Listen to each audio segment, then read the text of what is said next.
Kenny and Renny Show is brought to you by Johnston Group, Vittorio Rossi, Trans-Canada Brewing, Lou Ferlin, Cambrian Credit Union, and Homefield. Hello, everybody. I'm Sean Reynolds from Sportsnet, about to be joined by Ken Wiebe from Sportsnet. Together, we are Kenny and Renny, and this is the Kenny and Renny post-game show after... which direction do we want to go with this? This is a huge game. No doubt about it. This is an absolutely huge game. If you are the Winnipeg Jets, this was a chance to slay one of the two dragons that could potentially catch you and knock you out of the playoffs. This is the way it would have shaken down. If the Jets would have won that game cleanly, 2 points, no points for the Calgary Flames. The Flames, if they would have lost one more game of their last three, out of the playoffs. If the Jets won one of their last 4 games, Calgary Flames out of the playoffs. So this was a chance to push the Calgary Flames to the edge of the cliff with their arms pinwheeling and about to fall backwards. And it doesn't turn out that way. I have to say, I'm surprised. Ken will tell you as much. We were talking yesterday while we were watching the Calgary Flames game against the Chicago Blackhawks, the last place team in the league going into that game, and they dispatch of the Calgary Flames. I didn't think that they could possibly come back or recover from that. Why? Not just because they lost, not just because they lost to a last place team in the NHL. It was because of the way they lost, and one of their star players in Nazem Kadri being just, I mean, looking to me like he was more interested in, or that he had no interest in his team making the playoffs. And it's an interesting situation because the Flames, I thought, while they didn't have their best game yesterday, and Kelly Rudy had said as much, he called both today's game and yesterday's game. I thought that they put themselves in a position to win it. And it was selfishness on the part of some of their star players that put them in a position to lose it. May sound a little familiar here. It's funny. I think it was one of the people in the chat room who had asked, how hot was Renny going to be? Not Pat Rathwell. How hot was Renny going to be coming into this? And I'm not hot. I'm a cool guy. I take it easy. I like to have some beers with my friends. Just take it easy. That's what I like to do. So I'm not hot. Sometimes I may get a little bit animated, and it's just frustration with me having to carry this podcast and Ken Wiebe latching onto my back. You know, everyone would get frustrated in the same situation, but I don't necessarily think this is a frustrating loss per se to the Winnipeg Jets. Would they have liked that game? No doubt they would have liked that game. But what I saw on the ice for the most part was a very, very even game between two teams, with one team maybe having that much more of an edge when it came to desperation. And no doubt that was the Calgary Flames. And no doubt they needed to be the more desperate of the two teams. Now, if you're the Winnipeg Jets, and yeah, I entirely disagree with this. Bob's video says the Jets didn't look like they cared. I am not watching the same game that Bob's videos is watching. I take a look at this game, and I think that the Jets were basically waiting for one team to jump out ahead of the other team. You know, they started out, both teams got pretty careless when it came to the penalties. We'll get into that because I know talking with some people like Pat Rathwell, who's in the chat room, has an entirely different look at this situation when it comes to the officiating in this game than I do. But I think it was a little bit surprising to see these teams engage in the kind of penalties and careless penalties that we saw from a lot of the players here. I was very surprised that the temperature rose the way that it did. I stress the way that it did, not because the temperature rose. The temperature should be rising, but the ability, like the Trevor Lewis penalty on Pierre-Luc Dubois, is this a player who is far more interested in getting retribution against Pierre-Luc Dubois in a moment than he is for his team to make it to the Stanley Cup final? It's a tie game, 1-1 at that point of the game, and he's taking penalties like that. Absolutely crazy. But I mean, you're just a play away from the Winnipeg Jets taking the lead in that third period or the second period, and the Jets taking the lead and holding on to that lead and winning that game. To me, it could have gone either way. Handed to the Calgary Flames once they did get that lead. I thought they really shut things down and didn't give the Winnipeg Jets much of a sniff, which is something that the Calgary Flames, have worked on as of late. This game looks very much, if you want to see the blueprint for this game as far as the Calgary Flames are concerned, you just have to go back about 4 games to the game that they played against the Los Angeles Kings, which was a 2-1 victory over the Los Angeles Kings. And the Calgary Flames kept their composure throughout the entirety of that game as they held a 1-goal lead.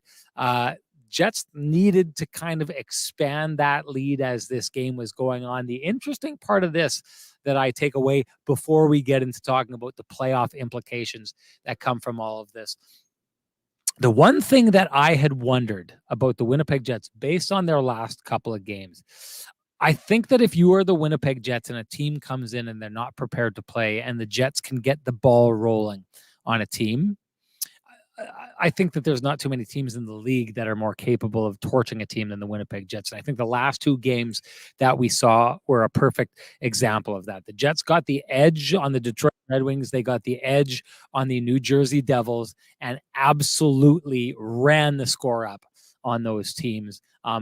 We debated a little bit whether or not those teams had their complete and full game. Clearly, they didn't, because I didn't look at the Jets and think that they were a lot slower tonight than they were on those other nights. But there is something to be said, and credit Ken Wiebe, because he is the person who brought some of this up before we were talking earlier today and before we came on the show. But the idea of the Winnipeg Jets when they are receiving pushback, the Jets did not get a pushback from the Detroit Red Wings. They did not get a pushback from the New Jersey Devils in their last couple of games. And when a team doesn't push back on the Jets can really beat up on a team. And that's what we saw from them. How do the Jets respond when things get tight? That was what we were looking for here tonight. And I don't necessarily see this as a failure, but I do see this as anyone who is looking at these last 2 games that we saw from the Winnipeg Jets against the Detroit Red Wings and the New Jersey Devils and had arrived on the conclusion that the Winnipeg Jets were completely and totally and fully back and capable of destroying any other team in the NHL, which, let's be honest, there's a decent chunk of you out there who thought exactly that. The Jets are back, baby. Here we go. They finally woke up. I don't know how many of those texts and messages that I got over the last number of days, but this is a Calgary Flames team that deserves to be where they are, as the Jets deserve to be where they are. And the Jets and the Calgary Flames at near the top of their game, I thought both teams were getting pretty close to that, kind of went toe-to-toe with each other. So before everyone, like I said, plans the parade route and takes a look at this, the Jets are in the middle of a fight. I still am not of the belief that the Nashville Predators have a shot to get back into this. Their schedule is just too hard. That said, they've knocked off the Boston Bruins, leading in the Eastern Conference, and the Vegas Golden Knights leading in the Western Conference, knocked off both those teams. They're capable of doing things. They've got a strong team game. You saw it when they played the Jets the last time. They were up in the third period before the Jets were able to claw their way back in and win that game.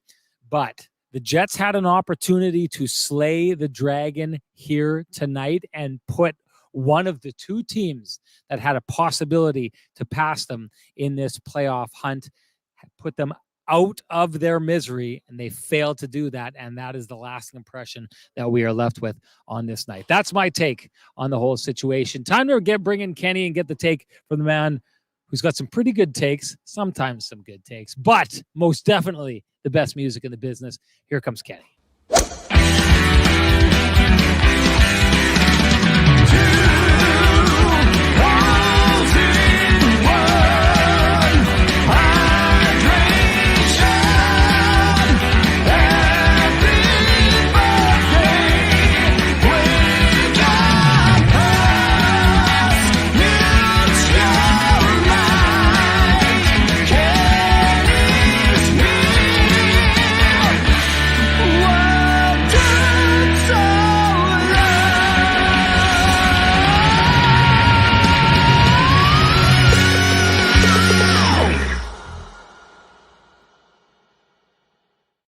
Kenny, my friend, it's great to see you. Let's get something out of the way quickly before we do this. Maul says, yes, Maul. Everybody knows Maul. Maul says, great tie, Sean.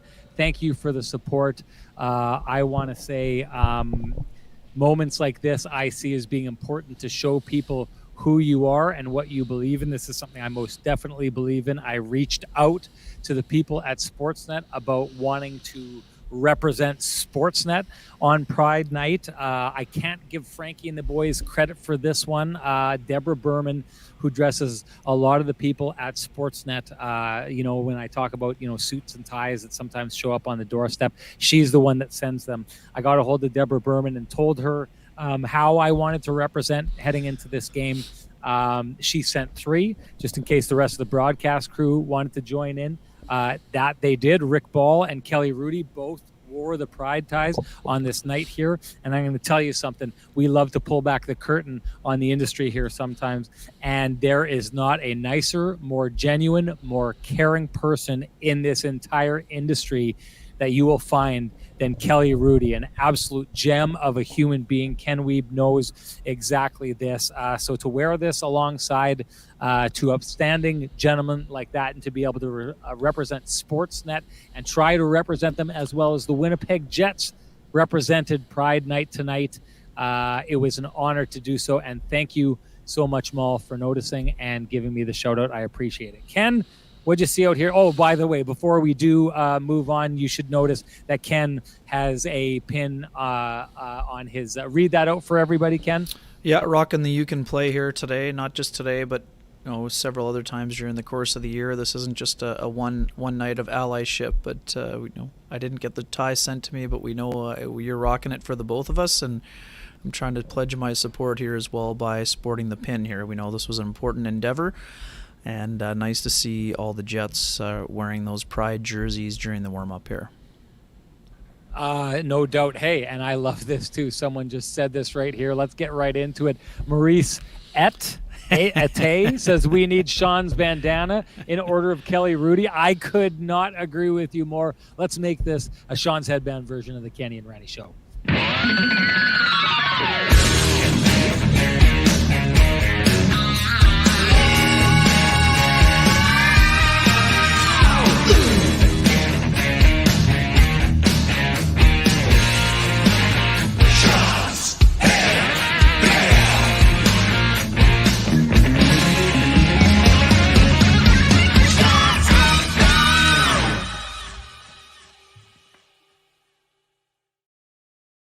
All right, Kenny, let's get into it. What do you think of the game? Yeah, fun atmosphere, a little bit of tension, and that's what we want, tension.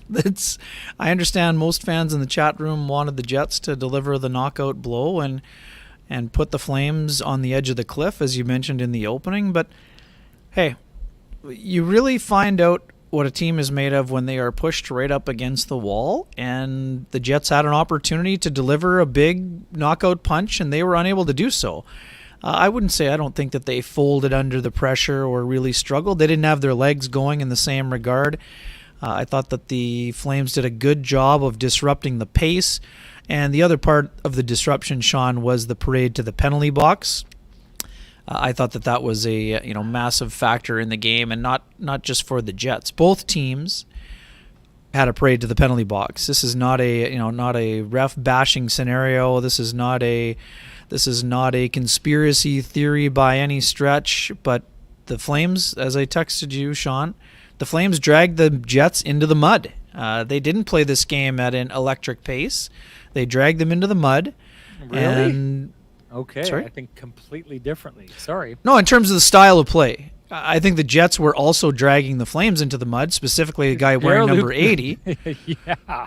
Sorry, I'm just saying in general, the Jets wanted to play a 5-on-5 game and use their speed, and they were not able to get their speed really ever get going. And that, I think, is partly a testament to the Flames. It also is partly a testament to the fact that the Jets were unable to make the Flames pay for the minor penalties that they induced. Specifically, Dubois inducing several minors, including the ones to Jacob Markstrom and Trevor Lewis in particular. I loved the way that Dubois played, and this was fantastic. It was a fantastic level of engagement We were both, the cerebral assassin was out in full force, and he also picked up his 300th NHL point. But the Jets didn't play the way they did against Detroit or New Jersey because it wasn't a wide open game. There was not much to be had on the rush. And did they have chances and opportunities to maybe be even or better in this game? There were some, but there were not the same quantity as we saw in the last couple of games. So I think it was a fun game. It was a fun atmosphere. We saw a lot of wild things on the ice. We saw 2 shorthanded breakaways by a defenseman on the same shift for Nate Schmidt. One of them, he kind of ran out of real estate, and the other one, he made a great move, but just after getting Markstrom to bite, he just ran out of room again on the forehand deke and shot it off the side of the net. So I thought it was a fun game. I thought it was a fun atmosphere. People were into it. It was an interesting tilt. And as you mentioned, Sean, one team played like it was Game 7, and I would say one team played like it was Game 1 of the Stanley Cup playoffs. It was a little bit more of a feeling out situation for me. But definitely the team that needed to have more urgency had more urgency than the team that played with the cushion. Now, I don't think the Jets were nervous, and I don't think they were overwhelmed by the situation, but they were unable to get the job done on a situation. And now the big question for me, as I wrote about in my column that'll soon be posted at sportsnet.ca, are the Jets going to regret their inability to knock the Flames out, essentially? Yes, the Flames would have still been alive, essentially, 4 raw points, but 5 points when you think of the tiebreaker scenario. With 3 games left, that meant there was no room for error for them. Instead, these two teams are in a virtual lock. Yes, as Pierre-Luc Dubois pointed out, the Jets would prefer to be the team in 8th that has percentage points advantage and a game in hand. Yeah. Sorry? I don't see them in a virtual lock, not even close. But well, they are. They are in points, Sean. You can't dispute that. They both have the same number of points. Yeah, and one team's got the Flames have a cup. One team's got a game in hand. Okay, but they're tied in points. That's big. The virtual part. Big. Basically, down the stretch here, the Flames have 3 games left. The Jets have to lose 1 game to waste that, and then the Calgary Flames have to better them by a point down the stretch here. So it is. Listen, the numbers are still heavily with this little amount of game. It's not heavily. The numbers are still. Listen, Ken, do you know what the percentage of the Flames making the playoffs was before the game started tonight? Yeah, it was very low. It was 10%. So maybe it will be up in the neighborhood of 30% right now. But it is. Jets are in complete control of their destiny, Sean. I am with you. Complete control. Having said that, they would have essentially had it all but sewn up, at least in terms of the Flames, with the win tonight, and they didn't get that. They could have killed the boogeyman. Jason Voorhees was lying on the ground, and they could have stuck a stake in his heart. Exactly. And, they didn't. So. And for the Flames, they have the Vancouver Canucks, Nashville Predators, and San Jose Sharks. And the Jets have the Nashville Predators, the San Jose Sharks, and then they have 2 massive games against 2 teams vying for first place in the Central Division in the Minnesota Wild and Colorado Avalanche. So I understand where the Jets are coming from, and I want to dig into this a little bit too, Sean. I think Rick was just being cautious when I asked him about the mentality required, not wanting to allow the opponent to get off the mat. But what was your take on it when I asked him about that this morning? Sorry, remind me of the question? Well, I was just asking him about, he sort of avoided the question, and then I asked him, well, how important is it to not allow your opponent to win the game and give them life with the 3 games left? Well, and he just basically said he wanted to focus on one at a time, and I understand that. I was just curious what your thoughts were overall. Well, I guess I would say, I don't feel like, especially compared to Paul Maurice, I don't feel like the Jets were hiding from this situation. No, agreed. Niederreiter about it and had said, I said, Nino, I know you haven't been here, but in the past, under a different regime, this Jets team was very much would have come out and said, oh, this is just another game. It's just another game that we're out there playing, and it's because I truly believe I truly okay, and yeah, this is quite possible, but I truly do. Sorry, I should read that. Merle Peters says there's a better chance of making it to the playoffs based on their schedule compared to the Jets' schedule, and no doubt the Jets' last 2 games of the season will be tough, especially because they will be playing in the second half of a back-to-back against the Minnesota Wild on Tuesday. So no doubt the Jets have their work cut out for them and may look back on this day and think this is the day that we could have put at least one of these teams out of contention. And to be honest with you, again, I just think when it comes to the Nashville Predators, their schedule is too tough to get the points that would be needed to overcome. So, hey, I'll be the first one to say this could very well be the day that the Jets look back and think this is where we ended up losing our season. We had the chance to take care of business. We didn't do it.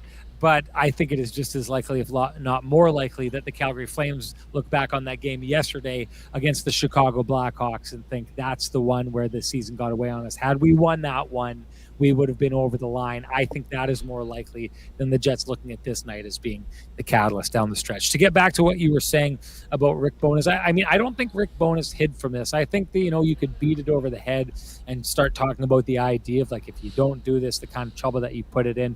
But I think when Rick Bowness came out and said that this is a Game 7 for both teams, that's saying all you need to say about it. I don't know if I agree with you that it was a Game 1 feel-out for the Winnipeg Jets. This, to me, was an even game right down to the third period. And in that, like, it's not like I saw the Calgary Flames doing things that the Winnipeg Jets weren't capable of doing in that game. In fact, I thought that they put Markstrom in more trouble. How many times did you see him flopping over on the ice and taking himself out of position in the net to try and keep the puck out of the net by the Winnipeg Jets? I thought the Jets had put the Calgary Flames in more dangerous positions than the Jets had put than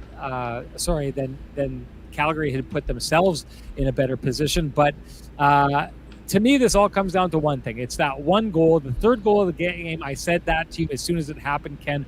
Right at that very moment, the Winnipeg Jets upped their risk profile. You could see all night they had men back. They were hard to get through defensively. Their game looks to be on to me. But once they fell back in that game and they started seeing the clock ticking down, there was a point in the game, it was around 8 minutes or whenever that third goal came, that they upped their risk profile and they sent a bunch of guys down ice. And it felt to me like the very first time that they did it, Calgary turned the puck over, got up ice with men, and then boom, Zadorov goes in. And we've seen him score a lot of those goals.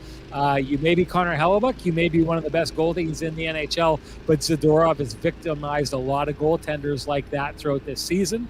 And he did it all over again against Connor Hellebuck with the perfect shot right on the inside of the post to put this one out. I will agree with this. I know I'm ending in a very different spot, but it was a goaltender's duel tonight, and Jacob Markstrom won that goaltender's duel tonight. There is no doubt about it. Just quickly, what I mean about the Game 1 is that the Flames mostly dictated the terms. The Jets were not able to impose their will on the Flames the same way they were against New Jersey and against the Detroit Red Wings. That's why an artificial game, though. Like that's what I mean. It's the point I made. Maybe it's before you got on the show, but anyone who is looking at that game against the New Jersey Devils, knowing what the New Jersey Devils are capable of, and saying the Winnipeg Jets will just go and do this to a team like the New Jersey Devils every single night is ludicrous. This was two teams coming in on back-to-back travel. We know how bad this is. Listen, you yourself will have used these examples, especially in the Paul Maurice era, to talk about the Jets and changing time zones and being on the back end of back-to-backs.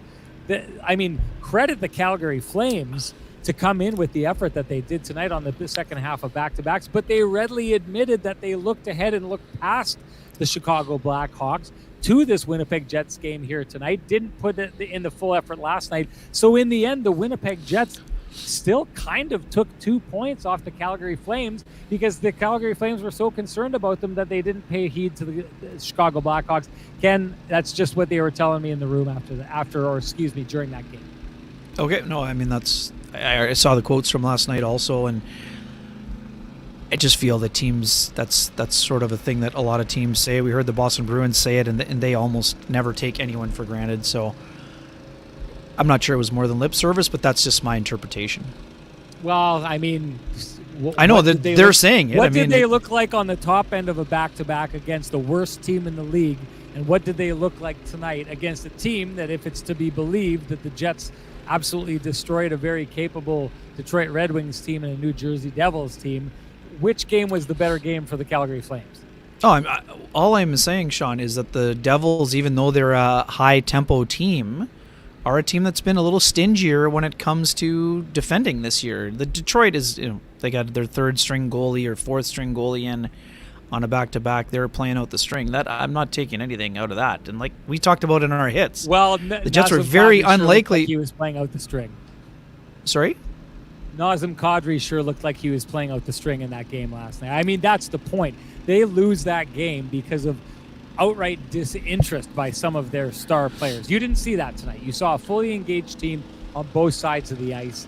I don't think that the Flames showed us what they're capable of tonight in their style of play. Last night was a stinker, and Kelly Rudy, who covers that team fully, was the first one to say it. For sure, Sean, but the Jets had the same effort against San Jose. It's almost an exact parallel.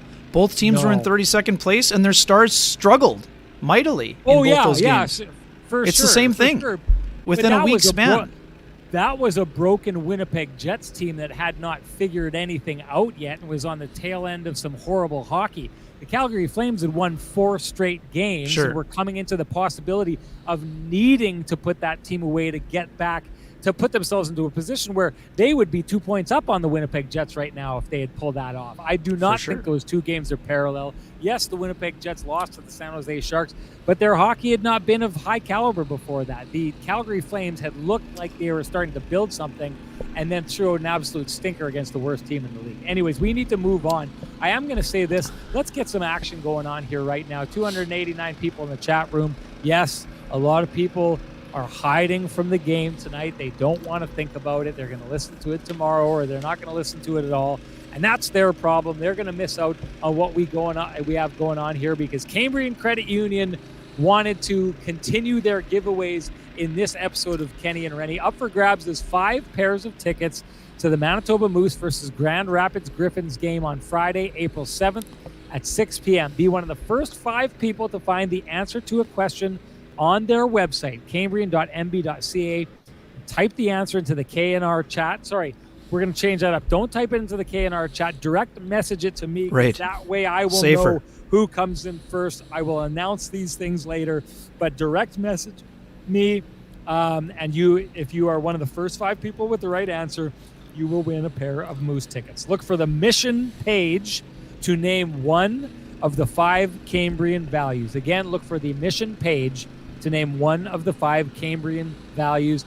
Happy hunting. And I also wanted to give a shout out to Cambrian and show off their fancy new graphic that they have sent us, the fine people at Cambrian Credit Union. And I wanted to talk to them about, I wanted to say our listeners both know that Ken and I are proud Cambrian members, and we are excited today to talk about their cashback mortgage. Cambrian Credit Union's cashback mortgage is back. Get pre-approved for a Cambrian mortgage by May 31st and qualify for up to $3,500 cash back. Apply, book, and meet online. Visit cambrianmb.ca/cashback for details. Subject to credit approval and conditions apply. And Ken, boy, oh boy, do I ever wish their cashback mortgage was around the last time that I re-upped my mortgage with them. Before we do move on, I wanted to give a shout out. You're looking like $1 million. I know where you got that. You went down to Corden Avenue. You talked to Frankie and the boys down at Vittorio Rossi. I got to tell you, the tie, that is Deborah Berman out of Toronto, but everything else is a Frankie special, other than the headband, of course. That's a courtesy of Lululemon. But hey, if you want to look sharp, if you want to look good, or even better, if you want to look like Kenny and Renny, you know what to do. Head on down to Corden Avenue. Go see Frankie and the boys at Vittorio Rossi. They will do you up right. Make sure you tell them Kenny and Renny sent you. Ken, let's get into it. What's your lamplighter of the evening? Yeah, I mean, although the Ehlers' pass to Kyle Connor for the one-timer is exceptional for the power play goal and the only goal for the Jets, the lamplighter for me is very simple. The Jets had an odd man rush going the other way. Mark Scheifele waited a hair too long to go across ice to Pierre-Luc Dubois for the backdoor tap-in. Kind of left Dubois at a little bit of an awkward angle. Markstrom skates over, makes the save. The Flames get the puck. They go the other direction. They have a 2-on-1, and Michael Backlund makes just an exceptional pass. He outweights the Jets defenseman. I believe it was Brendan Dillon.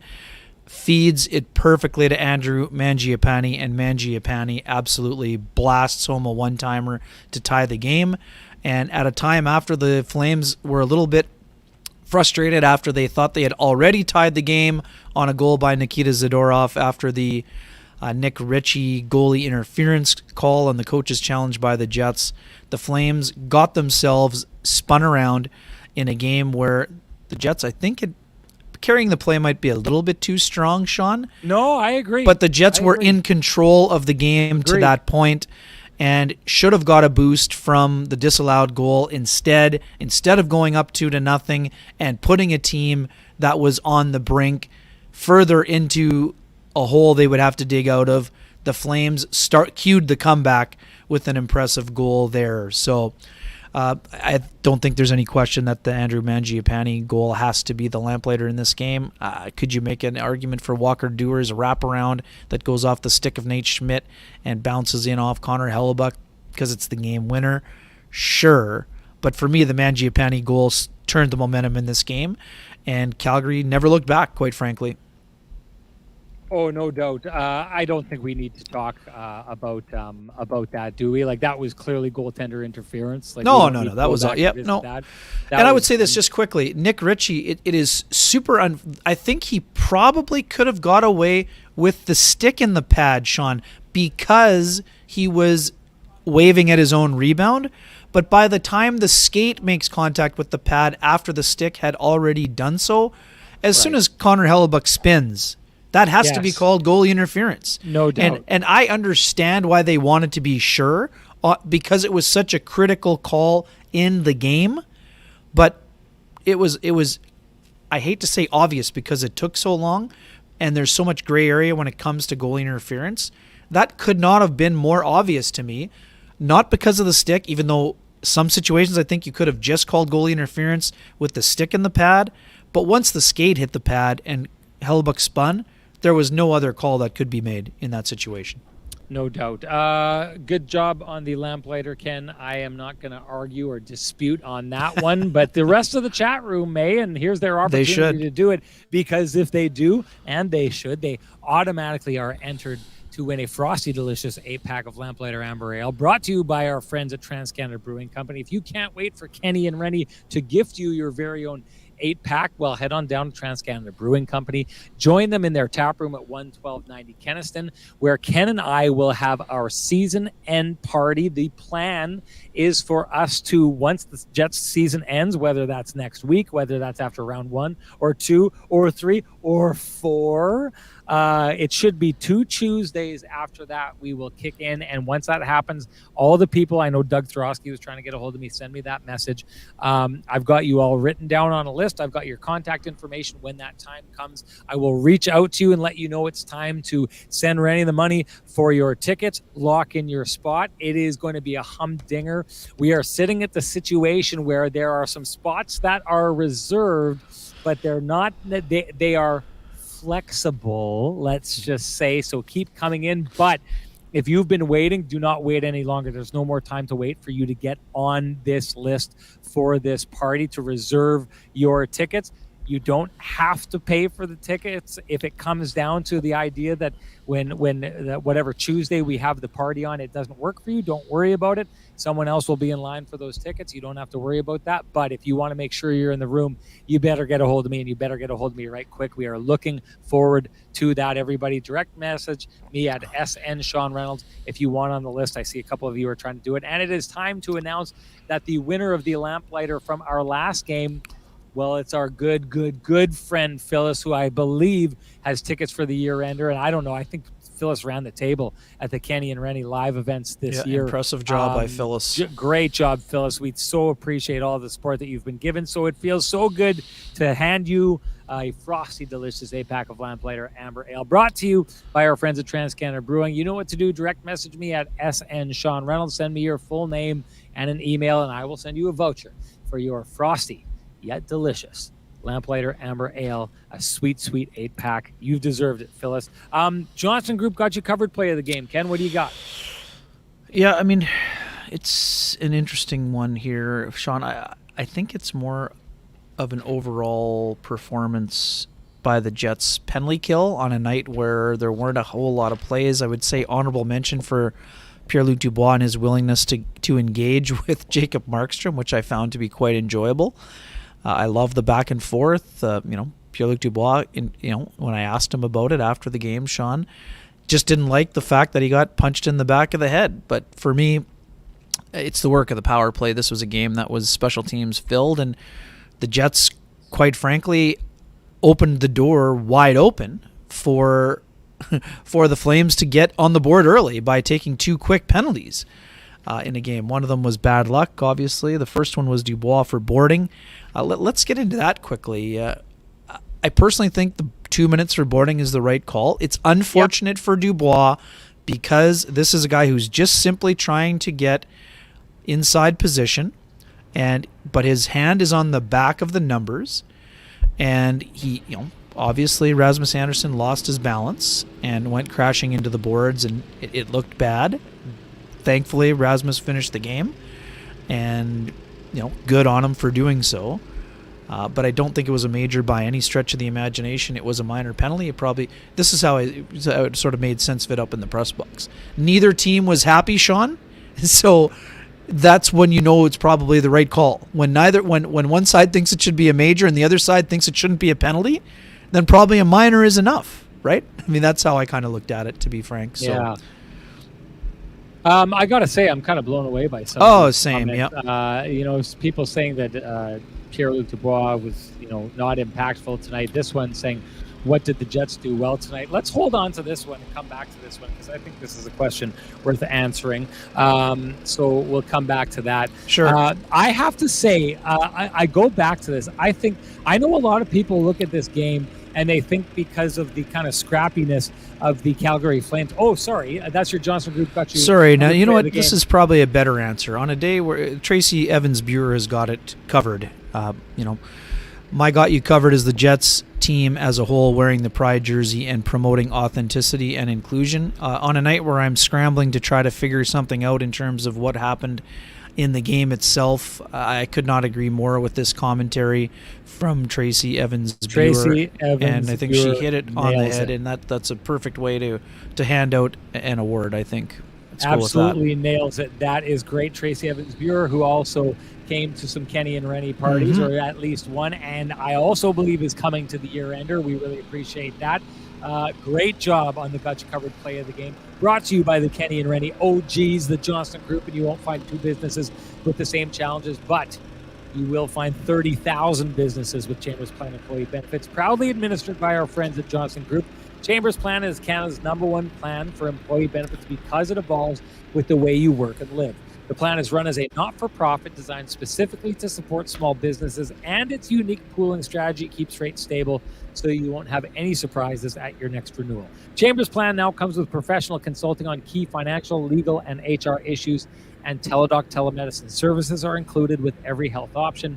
See how Chambers Plan can benefit your business by visiting chamberplan.ca. All right, Ken, I want to get into this, and a shout out to Pat Rathwell, who has been arguing with me on this point behind the scenes this whole time. Perfect. I get the sense, Ken, that you're going to be more of his state of mind. I'm going to lay it out here. Pat Rathwell is a referee. He had beef with the game tonight and all the penalties that were called. His take on it was it interrupted the flow of the game, which benefited the Calgary Flames and hurt the Winnipeg Jets. His assertion is that the Jets are a team of speed. The Calgary Flames are not, and because of that, they could not get up to speed because of the way things went. I think Rick Bowness somewhat said as much. I think that is a ton of malarkey. One of the reasons I think that is we've seen a lot of teams that have speed.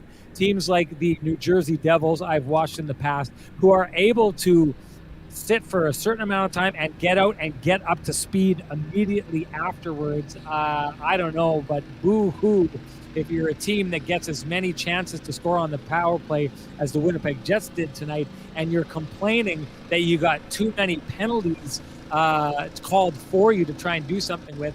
I have a hard time looking at a game in which the Winnipeg Jets won the special teams battle, had an impenetrable penalty kill on the night, scored a power play goal, and yet somehow the idea of the refs calling penalties, which at every turn looked like real penalties to me, I have a hard time suggesting that the refs played a role in the Winnipeg Jets not winning this game. If I'm Rick Bowness, I may be upset with my team about the amount of penalties that they took, but how anyone could look at how anyone could look at the refs in this game and think that the refs didn't manage this game properly and it led to the Winnipeg Jets losing, I just cannot get on board with that assertion.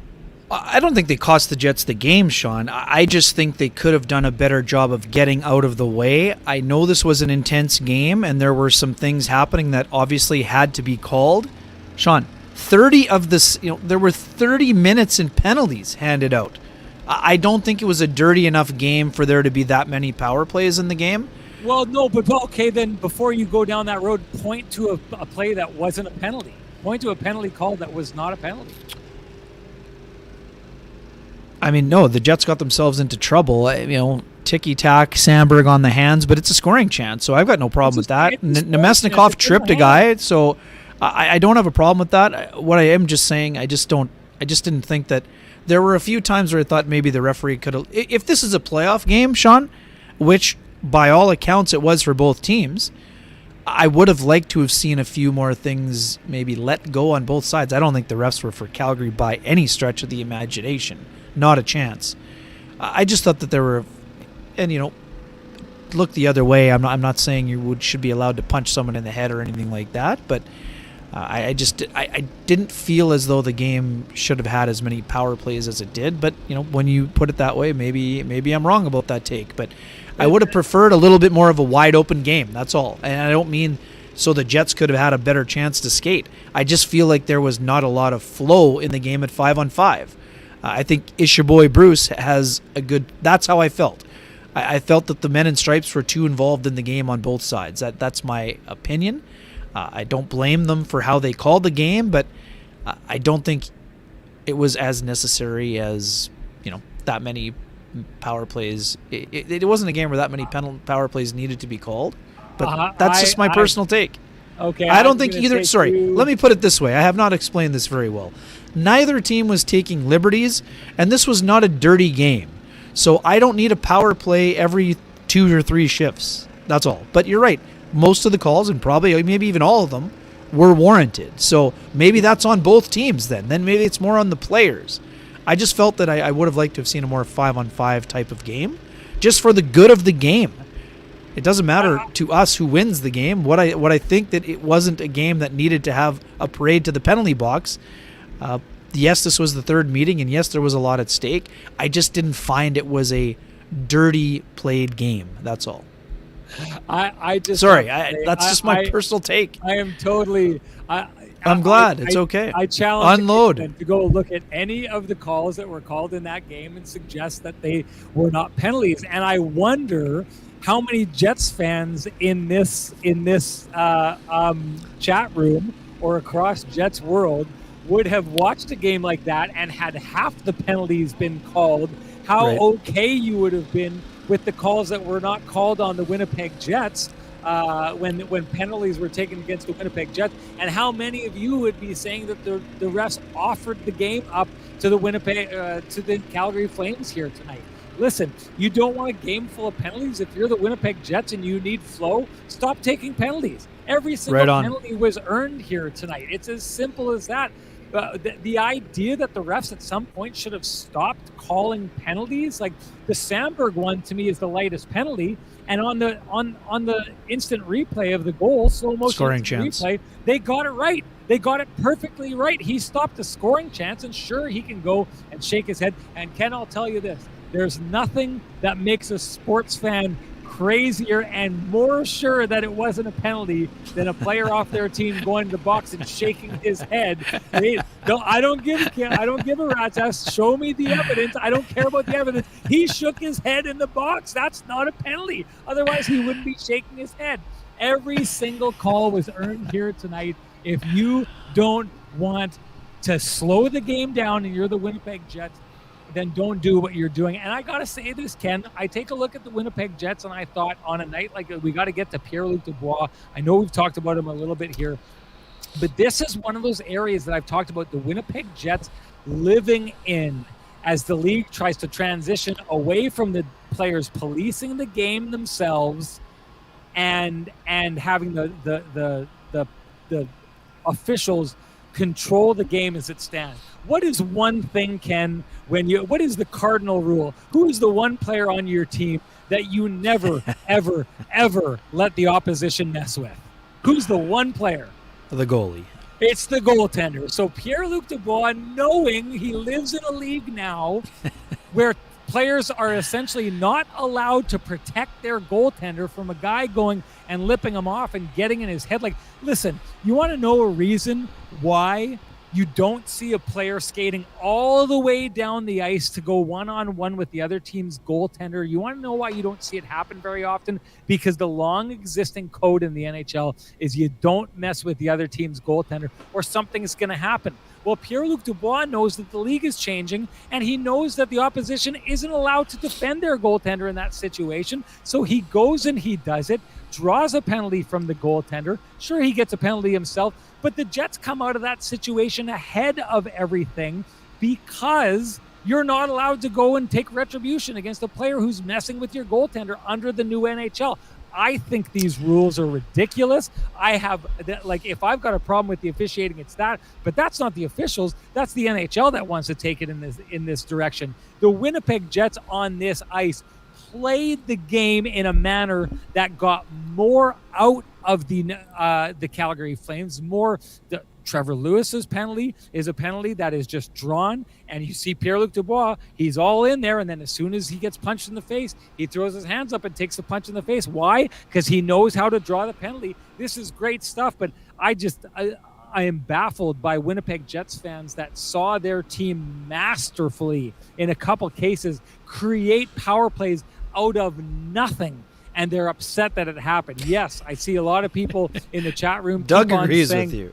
There you go, Doug. Attaboy. Make sure you message me because you got to get to the year-end party to back right me up on, Doug. Yes. But hey, the Winnipeg Jets on a night like tonight manufactured penalties out of nowhere to their benefit. They couldn't capitalize on it. Well, hey, if you want the Jets to forego penalties in the future, that's a complaint that you take up with the Winnipeg Jets and their head coach and their general manager. Don't bring it to the refs who called the game how it was displayed to them tonight. Every call tonight was a call that instant replay confirms was a penalty that they got right. One bad miss, and I'm not certain the Schmidt first breakaway. I thought that was actually probably played pretty well. Refs missed an obvious boarding on Lucic. He absolutely drilled Morgan Barron from behind, and given the fact that Dubois got a boarding minor, that one I don't think that one should have been ignored. But the chat room's okay with it, Ken. They didn't want those calls. They don't want any more calls. Pat Rathwell is most definitely okay with that. Hey, anyways, it is hunting season on Morgan Barron in Pat Rathwell's world because there needed to be less penalties called, even if it was for the Winnipeg Jets. Okay, let's dig in. You mentioned the play with Dubois, so. Ari, before we go there, let's give our main man, Sweet Lou, a shout out. Okay? Yeah, for folks who have realty needs that they would like to be met, whether you're looking to buy, looking to sell, just curious what that house on the corner is worth, or maybe looking to move into another neighborhood, you can contact Lou Ferlin at Royal LePage Dynamic Realty, 204-791-9971, or at the office, 204-989-5000. His email is lou@louferlin.ca. That's LOU@LOUFURLAN.ca. And his website with all his listings is www.louferlin.ca. Lou Ferlin, excellent realtor, excellent human being, and excellent supporter of the community. If you're looking to have those realty needs met, as we discussed, tell him Kenny and Renny sent you, and he'll take care of you.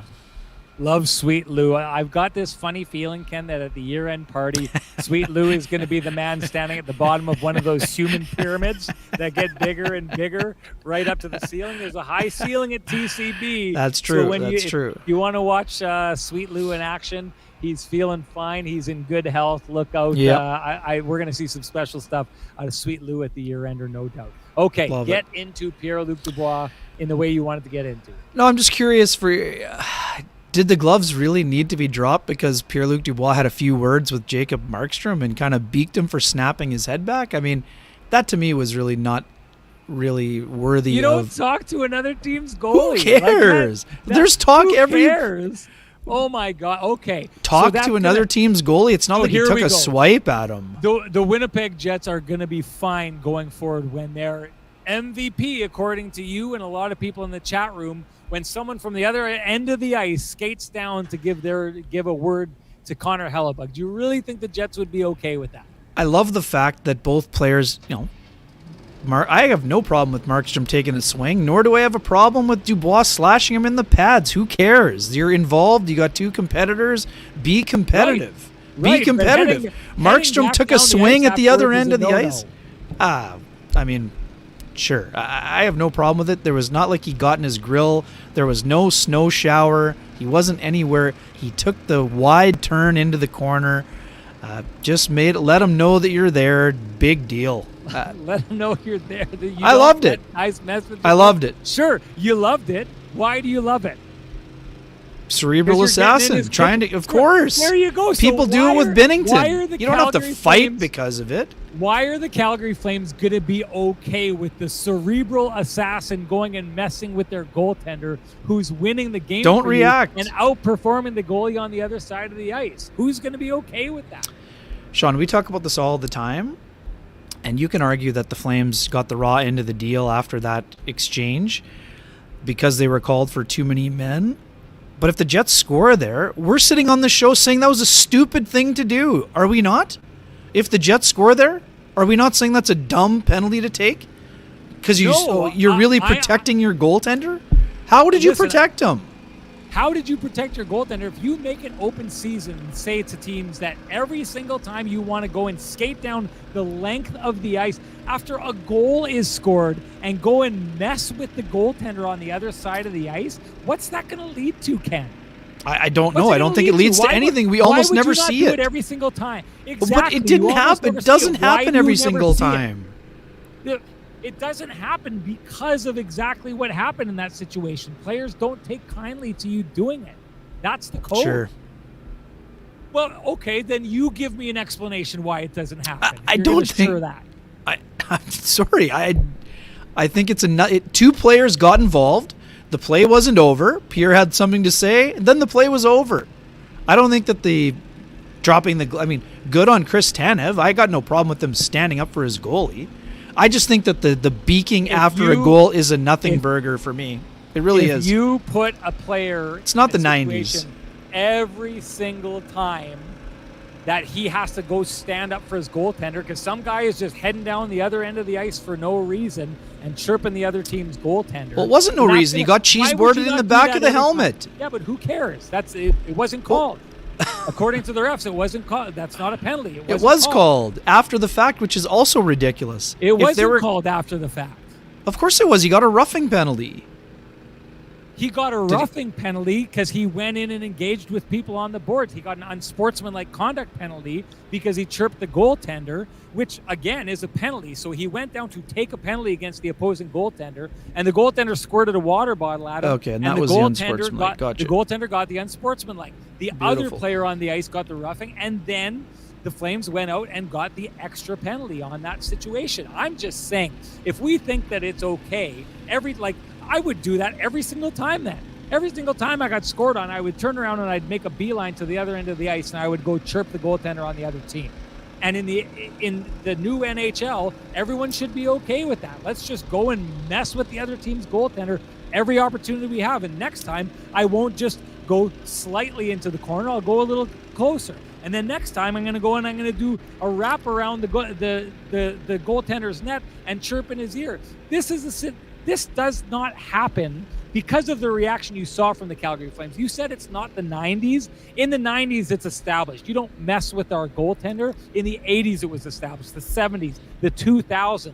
This is breaking the hockey code for him to go down there, and he goes and breaks the hockey code in a new cheat code that he's found in the game, where refs will say, we're okay with this kind of stuff, and you're going to piss off the other team, and the other team will take a penalty. This is a manufactured penalty by a guy you say is a cerebral assassin, but if I'm the Calgary that's actually Flames, your term I'm not that I okay with borrowed. this. No, that was your term. All right, no problem. You Sorry, came up my with it. issue, It's Sean, a my great only term. issue I is wish I simple. came up with it. If Dubois had not been punched in the back of the head, I'm all for what you're saying. I said once the punch is thrown by Markstrom, of course there's going to be words exchanged, whether it's after the goal, at the next face-off, who cares? Two competitors. Anyways, sorry, I didn't mean to get off track there. Yes, well, you did. You did. I loved how Face fired in up you versus- are. Yeah, no It's doubt. good.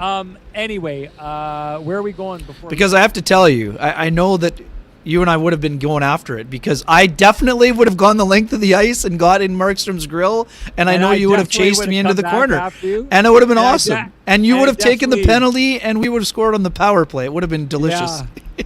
I'll tell you this: it would have been delicious, but you would have been nursing a cut to your mouth Yeah, or I something. might not like have that, any 'cause teeth left. I would Yeah, have made you're right. sure that you wouldn't have been doing that again.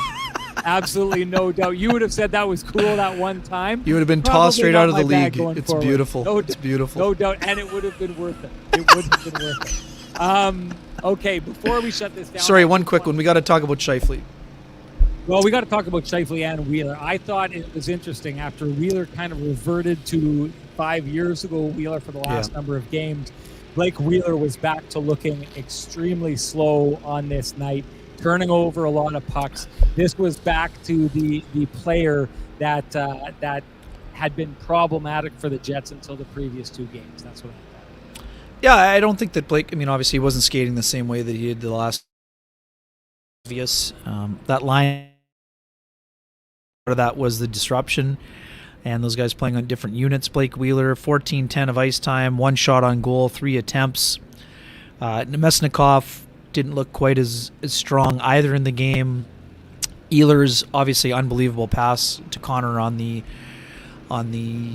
power play goal. He did get himself a late breakaway that Markstrom made an awesome blocker save on.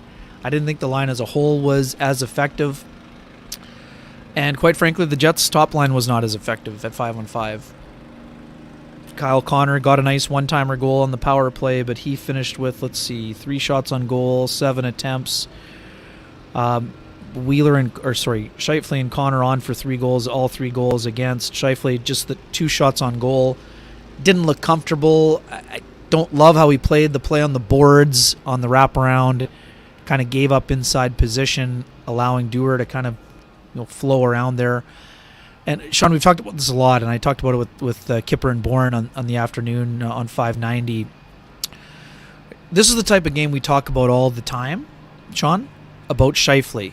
Scheifele wants to be a impact player in the National Hockey League, and he has had a great goal-scoring season. But in the game that mattered most to his team this year, which was tonight, Mark was not a factor in the game. And that's tough for the Winnipeg Jets, because the Jets need Mark Scheifele to be one of their best players. And how's he going to play on Saturday against the Predators? It's going to be another tough game. It's going to be a physical game. I'm not questioning Mark's effort. I thought his effort was pretty decent for the most part. I don't think he was slacking really, but it's one of those games where Mark needs to take a game like this by the throat, Sean. Whether it's at 5-on-5, whether it's on the power play, Mark is their leading goal scorer, and he needed to have a bigger impact on the game. This is not a one-man affair by any stretch. There was lots of players who did not have as big an impact as they needed to in the game. But now we're back to Mark needing to have a bounce-back game against the Nashville Predators, because now the Jets are back in a position where they can't afford a lot of stumbles down the stretch here. Yeah, no doubt. I don't know. I have a hard time hanging it entirely on Mark. I'm not Scheifele. hanging it on him. I just take a look on the other side of the ice, and I think Nazem Kadri tried to affect the game in the way he could, but Nazem Kadri is a guy you would look at, especially considering the money he had made in the offseason and what he's done in the previous playoffs of this past year, the amount of points he put up last year, is a guy that you would have expected more out of in the last 2 games. Tyler Toffoli, I didn't think was that much of a factor. Lindholm wasn't a factor either, and I love Lindholm. I love the way he plays. Huberdeau, nice pass to the trailer, but Huberdeau was on the side of the milk carton, Sean, for 59 minutes outside of the pass he made to Zadorov on the goal. Exactly. Didn't like his game at all. But this is what I'm saying. This game was won by the worker bees. Exactly. Right? Fourth line goal by the Flames. Great setup by Backlund. The star players on both sides. Yes, Kyle Connor scored, and it was an important goal. But at even strength, the star players did not have an impact, and that's something that both teams would be concerned with. And the Jets have to be more concerned because they lost the hockey game. Yeah, no doubt. I agree 100%. Okay, time for us to get close to wrapping this up. And I have to say it's time to throw a spotlight on the comments and choose a standout for the Home Field Dig Deeper Award. I've got something starred here. Let's get to it. I'm going to say, this is going to go over to Canadian Club, who says Markstrom was better than Helly when it mattered. And I do have to say on this night, I think that's the difference. This came down to a goaltender's duel.